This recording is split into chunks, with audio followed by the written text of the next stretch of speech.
And so I want the people listening to understand that part of the significance of Jewish philosophy is that it didn't just drop off of a tree somewhere. It was actually founded on, I mean, Hebrew is a Canaanite language, so it's got connections to the Phoenicians and to Moabites. It's been influenced by the Akkadian culture and the Sumerian culture, and later the Egyptian culture, and later than that, the Greeks and the Persians. And we mentioned in our story, in our episode about Ibn al-Farabi, how in the Muslim world there had been this little renaissance where they kind of collected up all the wisdom, and that's how they got Aristotle, was in this vacuum for knowledge. But the corresponding vacuum for knowledge that went on within the Hebrew tradition goes far older and seems to me to be far broader. And so the pictures that it brings, I think, has all those different influences, like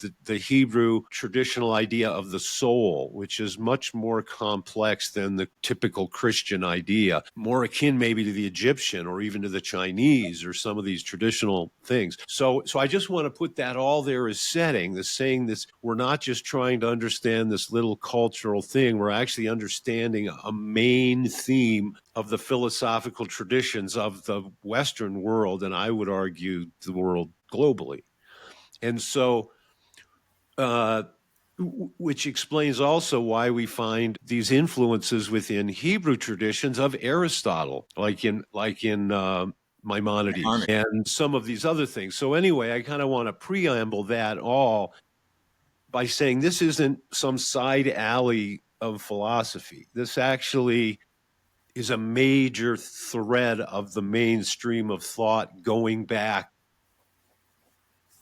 I think so. I am not a philosopher. I'm not even a student of philosophy. I've read some Jewish philosophical works, but you're spot on in saying that Jews have been influenced by the surrounding culture wherever they have been. And so there is Aristotelian Jewish philosophy, and there's Neoplatonic Jewish philosophy, and there's all sorts of different approaches in Jewish philosophy that all reflect the surroundings, including the Islamic surroundings. Jews thrived for many centuries in the Islamic world, probably more than they thrived in the Christian world, in what we would call the West.